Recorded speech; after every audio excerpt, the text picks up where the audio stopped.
जो स्वीकृति को लेकर कई बार। धन्यवाद, बहुत बहुत धन्यवाद आपको। धन्यवाद सभापति महोदय। मैं आपने मुझे मौका दिया इसके लिए धन्यवाद। मैं अपने व्यक्तिगत जीवन में, मेरे आज भी याद है, मेरी माँ ने एक बार मुझसे कहा कि मेरे मामा बहुत गौरवशाली हैं कि उनकी बिटिया ने उनको प्लेन का सफ़र करा दिया। क्योंकि हम गांव से आते हैं, किसान परिवार से हैं, तो हर चीज़ की हमारे लिए अहमियत है। मैंने भी ये तय किया था कि मैं अपनी सैलरी से अपनी माँ को एक बार हवाई जहाज़ का सफ़र ज़रूर कराऊंगा। अब हालात ऐसी हैं, आप बेहतर जानते हैं, हमने देश भी जानता है, सब लोग जानते हैं कि गरीब आदमी हवाई जहाज़ में सफ़र नहीं कर सकता। प्रधानमंत्री जी तो कहा था बहुत दिन पहले कि चप्पल वाला जो है हवाई जहाज़ में सफ़र करेगा, लेकिन आज हालात ऐसे, किराया भाड़ा इतना बढ़ गया है, ये नीतियाँ हैं उसकी वजह से कि गरीब आदमी सफ़र नहीं कर सकता है। गरीब आदमी तो ट्रेन में एसी के डब्बे में सफ़र नहीं कर सकता, इस तरह के हालात।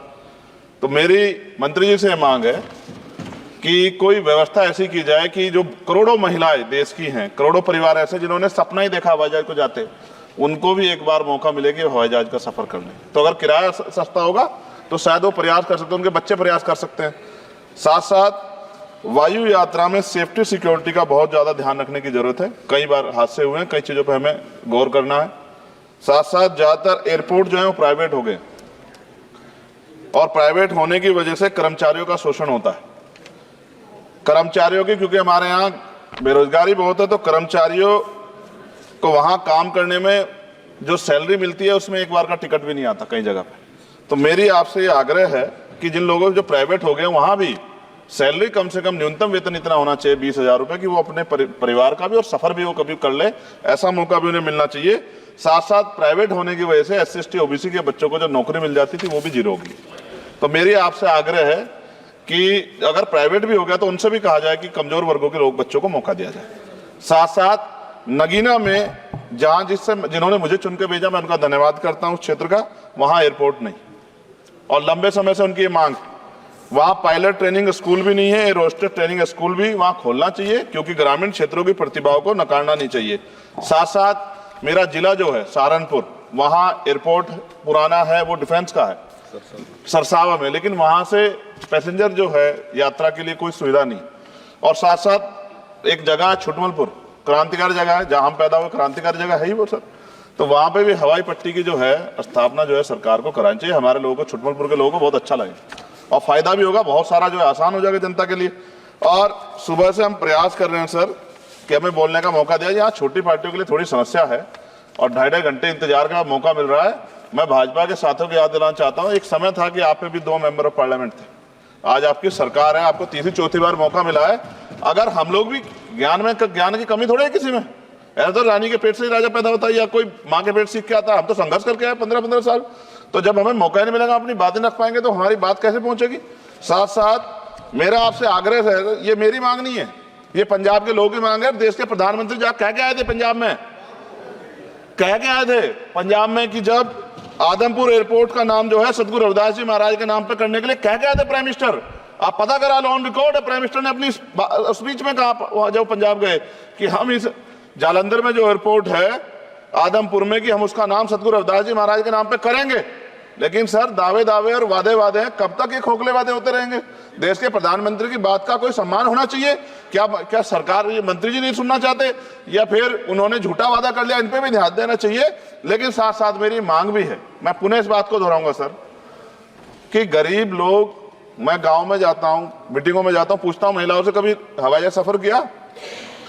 मैं लाखों लोगों से मिल चुका, आज तक गरीबों ने हाथ नहीं उठाया सर कि उन्होंने हवाई जहाज का सफर किया, हेलीकॉप्टर का भी नहीं किया है। क्योंकि सर इस देश में आर्थिक गैर बराबरी बहुत बड़े पैमाने पे है।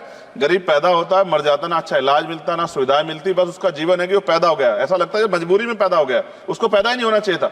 इस देश में कमजोर वर्गों के लोगों का भी सम्मान होना चाहिए, उनको अवसर मिलना चाहिए। सरकार की योजनाओं में गरीबों की हिस्सेदारी होनी चाहिए, इस बात का ध्यान जो है सरकार को रखना चाहिए। और अगर सरकार नहीं रखती है तो वो सरकार सर गरीबों की नहीं हो सकती है। नौजवान जो है मंत्री सरकार ने दिए हैं, और मुझे उम्मीद है कि एक नौजवान दूसरे नौजवान के दर्द को और गरीबों के दर्द को और ग्रामीण क्षेत्रों के दर्द को समझेगा। और मुझे भरोसा है आपके ऊपर, आपकी शैली के ऊपर, क्योंकि पिछली बार भी विषय उठा था। हम जाते हैं सब लोग कि आप इस बात को इस बार सफल करने में कामयाब हो जाएंगे। मेरी मंगल कामनाएं भी है कि कोई गरीब परिवार आपको प्रार्थना करे, दुआएं करे कि आपने उनको ये मौका दिया। वरना आदमी पैदा होता है भारत में और गरीबी में मर जा, हजारों साल चला, अब भी आजादी के 75 साल बाद भी अगर ये नहीं हो पा रहा है तो इस पे हमें गौर करना चाहिए कि क्यों नहीं हो पा रहा। कई सीनियर साथी हमारे यहाँ हैं, मैंने उनको प्लेन चलाते हुए देखा, मेंबर ऑफ पार्लियामेंट होते भी। मेरा विश्वास है कि अगर इधर से भी और इधर से भी सब लोग जनता के विषय में सोचेंगे तो जनता की जिंदगी आसान होगी, जो कि अभी नजर नहीं आती। और मैं फिर आपसे आग्रह करूंगा, आप चेक कराइए, SC ST OBC के बच्चों को वैसे ही नौकरी नहीं मिल रही है, और जब ये पूरा सेक्टर प्राइवेट हो जाएगा तो क्या रिजर्वेशन करेंगे हम लोग? क्या फायदा रिजर्वेशन का? जब SC ST OBC के बच्चों, क्या रिजर्वेशन का फायदा? गाली तो खाते हैं इस नाम पे, लेकिन रिजर्वेशन ही कहां मिलेगा जब सब प्राइवेट हो जाए? प्राइवेट वाले कहां दे रहे हैं? तो उनको कहिए कि प्राइवेट सेक्टर में मैं विधेयक लेके आया, निजी विधेयक, कि प्राइवेट सेक्टर में SC ST OBC के बच्चों को मौका मिलना चाहिए। सुप्रीम कोर्ट का एक ऑर्डर आज चर्चा हुई इसमें कि भाई क्रिमिलेयर होगी। कितने अरबपति बने आप लोग? कितने लोगों पे हवाई जहाज बताइए SC ST के लोगों पे? कितने लोगों पे हेलीकॉप्टर बताइए आप?